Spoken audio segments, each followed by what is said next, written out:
Parents మెచ్చిన university Sankal Chand Patel university, Gujarat.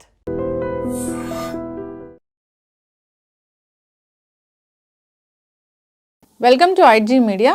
So మోకాళ్ళలో గుజ్జు జరిగిపోయిందని చాలామంది చెప్తూ ఉంటారు. అసలు ఏంటి ఈ సమస్య, ఎందుకు వస్తుంది, ఎవరిలో మనం చూస్తాము, మరి హెర్బల్ మెడిసిన్ వైద్య విధానం ద్వారా దీనికి చెక్ పెట్టవచ్చా, వివరాలు తెలుసుకుందాం.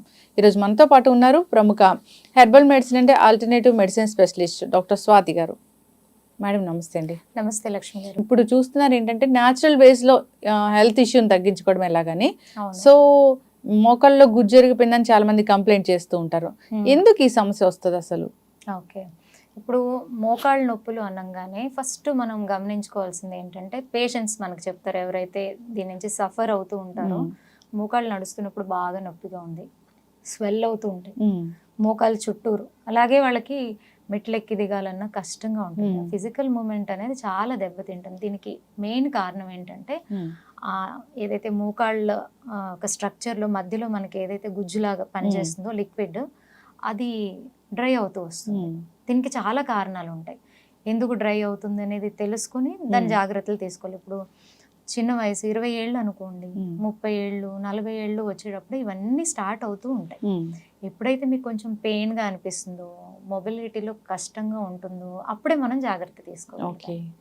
సో దీనివల్ల ఏమవుతుందంటే ఇది ఒకటే కారణం కాదు, అదర్ హెల్త్ ఇష్యూస్ ఉన్న వాళ్ళకి కూడా ఇటువంటి ప్రాబ్లమ్స్ వస్తాయి.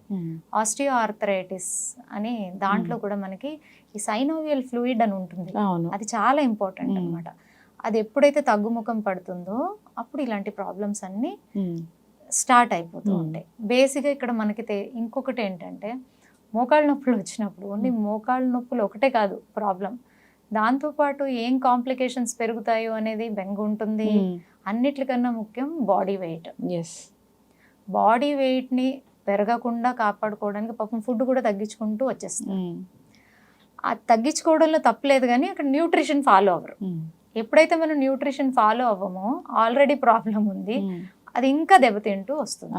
సో అందుకని మనము తీసుకోవాల్సినటువంటి జాగ్రత్తలు చాలా ఇంపార్టెంట్. ఏంటంటే మన ఫుడ్ డయట్ని చేంజ్ చేసుకోవాలి. డయట్లో ఎలాగంటే మీకు మోకాళ్ళకి నేను చెప్తానండి, అక్రూట్ ఉంది కదా, అక్రూట్ అయితే అద్భుతంగా పనిచేస్తుంది. ఎవరికైతే ఇప్పుడిప్పుడే మోకాళ్ళ నొప్పి స్టార్ట్ అయింది లేదా 2-3 ఏళ్ళ నుంచి కూడా మోకాళ్ళ నొప్పి ఉంది అనేటటువంటి వారు ఏం చేయాలంటే డైలీ ఒక 5 నుంచి 8 అక్రూట్స్ నైట్ నానబెట్టేసి రాత్రి పొద్దున్నే ఖాళీ పొట్టతో మంచిగా చివ్ చేసి తింటే దాంట్లో ఉన్నటువంటి న్యూట్రిషన్ వాల్యూ ఏం చేస్తుంది అంటే మీ మోకాళ్ళ నొప్పికి సంబంధమైనటువంటి ఇన్ఫ్లమేషన్ని తగ్గిస్తుంది, వాపుని తగ్గిస్తుంది, పెయిన్ని తగ్గిస్తుంది. అలాగే లిక్విడ్ ఏదైతే తగ్గుతుందో దాన్ని మళ్ళీ రీజనరేట్ అయ్యేలాగా చేస్తుంది. ఎప్పుడైతే మీకు ఫ్లూయిడ్ తగ్గుతుందో మళ్ళీ కార్టిలేజ్ కూడా దెబ్బతింటది. సో అక్కడి వరకు వెళ్లకుండా మనల్ని కాపాడుకోవచ్చు ఇలాంటి చేంజెస్ చేయడం వల్ల. అందరికీ ముందుగానే కొంచెం సిమ్టమ్స్ కనిపిస్తానే ఫాలో అయితే మంచిది. ఫస్ట్ ఫాలో అయితే వాళ్ళకి కంపల్సరీ 1.5 మంత్ వాళ్ళని ఒక్కరోజు కూడా మానకుండా చేయమనండి, మంచి రిజల్ట్స్ వాళ్ళే చూస్తారు. అరే చెప్పారు కదా 4 రోజులు పాటించి ఇంకా తగ్గలేదు అని అంటే కుదరదు. మనం మినిమం 1.5 మంత్ దాన్ని రెగ్యులర్గా తీసుకుంటూ ఉంటే మన నీళ్ళు చేంజెస్ మనమే గమనిస్తాం. అండ్ అందరికీ తెలిసిందే జాయింట్స్ అనేది ఎక్కువ దాని హెల్త్ కాల్షియం మీద డిపెండ్ ఉంటుంది. సో మనం తీసుకునే ఫుడ్స్లో కాల్షియం అనేది మనం చూసుకోవాలి. నువ్వులు, సజ్జలు ఇవన్నీ కాల్షియంలో చాలా రిచ్ అండి. సో అలాంటి ఫుడ్ ఇప్పుడైతే ఒకప్పుడు డాక్టర్ గారు చెప్తేనే తెలుసుకునేటటువంటి రోజులు ఉండేవి. ఇప్పుడు మన చుట్టూరా ఉండేటటువంటి టెక్నాలజీ కాల్షియం దేంట్లో ఎక్కువ ఉంటుంది అని మీరు జస్ట్ గూగుల్లో కొడితే మీకు ఒక 10-15 ఐటమ్స్ అన్న వస్తాయి. దాంట్లో మనం 3-4 సెలెక్ట్ చేసుకొని ప్రతిరోజు మన ఫుడ్లో అలవర్చుకుంటే ఈ ప్రాబ్లం అనేది మనకి చాలా అంటే చాలా వరకు మనల్ని మనం రికవరీ చేసుకోవచ్చు. అలాగే బోన్ హెల్త్కి ఇంకొకటి చాలా ఇంపార్టెంట్ ఏంటంటే వైటమిన్ డి.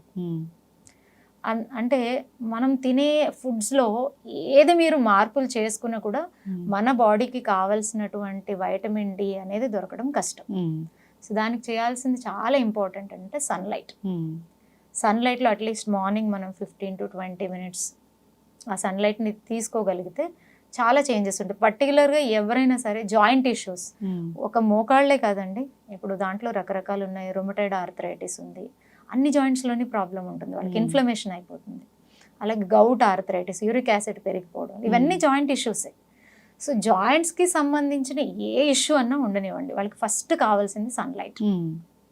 అలాగే మనం ఫుడ్లో కాల్షియం, మిల్క్లో కూడా ఎక్కువగా ఉంటుంది కదా. చిన్న చిన్న చేంజెస్, అట్లీస్ట్ మనం డే టు డే మన రొటీన్ని మార్చుకుంటే చాలా వరకు మనకి న్యూట్రిషన్ డెఫిషియన్సీ అసలు మెయిన్ రీజన్ అనేది అన్ని రోగాలకు. అండ్ జాయింట్ ఇష్యూ ఉన్న వాళ్ళు కంపల్సరీ ఇవన్నీ జాగ్రత్త తీసుకోవాలి. అండ్ వీళ్ళకి అన్నిటికన్నా ముఖ్యమైనది మసాజెస్ చాలా హెల్ప్ చేస్తాయి బాడీకి. శరీరంలో మనకి ఏంటంటే వాతం అనేది ఎక్కువగా ఉన్నప్పుడు ఈ జాయింట్ ప్రాబ్లమ్స్ అన్నీ వచ్చేస్తూ ఉంటాయి. ఏమి లేదు, మనకు మనమే టైం దొరికినప్పుడు నువ్వుల నూనె, ఆవ నూనె అలాంటివి తీసుకొని మంచిగా మన చేతుల్ని, మన కాళ్ళని మసాజ్ చేసుకుంటూ ఉంటే సర్క్యులేషన్ బాగా అవుతుంది. ఇప్పుడు మొత్తం శరీరం అంతా మనం మసాజ్ తీసుకోవడానికి టైం ఉండదండి, ఓన్లీ పాదాన్ని తీసుకోవచ్చు. ఒక పాదం మసాజ్ చేయడం వల్ల మీ శరీరం మొత్తం ఆటోమేటిక్గా ఆ మసాజ్ ఒక ఎఫెక్ట్ శరీరం మొత్తం ఉంటుంది అనమాట. సో ఇది వారంలో ఒక్కరోజు చేసుకోవచ్చు కదా. సో ఇలాంటివి చేయాలి. And physical movement, physical activities అనేది చాలా చాలా ఇంపార్టెంట్. దాంట్లో మీకు చాలామంది జాయింట్ ఇష్యూ ఉన్న వాళ్ళల్లో మనం గమనించేది ఏంటంటే వాళ్ళు ఎక్కువ ఎఫర్ట్ పెట్టి ఏమీ చేయలేరు, ఎక్కువ బరువులు ఎత్తలేరు, ఇవన్నీ చేయలేరు. నేను నడవలేనమ్మా, నేను ఎలా చేయగలను అని అడిగే వాళ్ళు కూడా ఉంటారు. వాళ్ళు కూర్చున్న చోటే చిన్న చిన్న సూక్ష్మ వ్యాయామాలు చేసుకోవచ్చు. సో అలాగే మీకు ఒమేగా రిలేటెడ్ ఫుడ్స్ ఏమైతే ఉంటాయో వాటిని ఎక్కువగా తీసుకోవడం, ఇలాంటివన్నీ చేయడం వల్ల మీకు చాలా వరకు జాయింట్ ఇష్యూస్ నుంచి బయటపడే అవకాశం ఉంది. మీకు ఒక మంచి హోమ్ రెమెడీ చెప్తానండి, చాలా అద్భుతంగా పనిచేస్తుంది. ఇది అందరి ఇంటి దగ్గర ఉండేటటువంటి చెట్టు, పారిజాతం చెట్టు. ఆ పువ్వులు అందరికీ తెలుసు, దాన్ని మనం చేత్తో తీసుకోకూడదు, కింద పడినప్పుడు తీసుకుని అది భగవంతుడికి సమర్పించాలి, అంత పవిత్రమైనది అని. అంటే ముందే వాళ్ళు అనలైజ్ చేశారు దాని ఒక మెడిసినల్ వాల్యూస్, అందుకే దాన్ని పిక్ చేయకూడదు. ఎందుకంటే అది మనం పిక్ చేసినప్పుడు ఏమవుతుందండి, మనల్ని ఎవరైనా పిన్ చేస్తే ఏమవుతుంది, పెయిన్ వస్తుంది. అది పెయిన్ నే తీసేటటువంటి ప్లాంట్ కాబట్టి దాన్ని మనము పిక్ చేయకూడదనే ఉద్దేశంతో గురువులు పెట్టినట్టు ఉన్నారు. సో ఇది ఎలాగంటే ఈ ప్లాంట్ కి లీవ్స్ ఉంటాయి కదా, 8 to 10 లీవ్స్ తీసుకోవాలి. తీసుకుని దాన్ని కొంచెం మంచిగా స్మాష్ చేసేసి దానికి ఒక గ్లాస్ ఆఫ్ వాటర్ యాడ్ చేసి దాన్ని మంచిగా బాయిల్ చేయాలి. బాయిల్ చేసేటప్పుడు కొంచెం జింజర్ని యాడ్ చేయడం వల్ల దాని ఒక మెడిసినల్ వాల్యూ ఇంకా పెరుగుతుంది. దాన్ని మనం ఫిల్టర్ చేసుకొని టీ లాగా తాగాలి. నేను చాలా మంది పేషెంట్స్కి ఇది రికమెండ్ చేశాను, అద్భుతమైన రిజల్ట్స్ అండి. ఎవరైతే ఇవన్నీ తీసుకుంటూ ఉంటారో వాళ్ళలో బ్యాక్ పెయిన్ రిలీవ్ అవుతుంది, సయాటిక్ పెయిన్ అని ఉంటుంది, మొత్తం నడుము నుంచి కాలు కింద భాగం వరకు లాగుతూ ఉంటుంది, నడవడానికి కష్టపడుతూ ఉంటారు వాళ్ళకి. ఈ నీ పెయిన్లో ఇది ఎంత అద్భుతంగా పనిచేస్తుంది అంటే ఇది ఆ గుజ్జుని కరగనివ్వదు, ఆ కరిగినటువంటి గుజ్జు బాగా తయారవుతుంది, కార్టిలేజ్ని డ్యామేజ్ అవనివ్వదు, అలాగే ఆ వాపులంతా తీసేస్తుంది, పెయిన్ని రిలీవ్ చేస్తుంది. చాలా అద్భుతమైంది. మనం ఏంటంటే ఓన్లీ జాయింట్ పెయిన్స్ ఉన్న వాళ్ళే కాకుండా వాళ్ళ పేరెంట్స్లో జాయింట్ పెయిన్స్ ఉన్నాయి, ఆపరేషన్స్ చేయించుకుని ఇబ్బంది పడినటువంటి వాళ్ళ పేరెంట్స్ చాలా మంది ఉంటారు కదా, అలాంటి వారు కూడా కొంచెం చిన్న ఏజ్ నుంచే మనం దీన్ని ఒక హర్బల్ టీ లాగా చేసుకొని తీసుకుంటే చాలా అద్భుతమైన రిజల్ట్ ఉంటుంది. సో ఇది సింపుల్, అందరూ చేసుకోవచ్చు.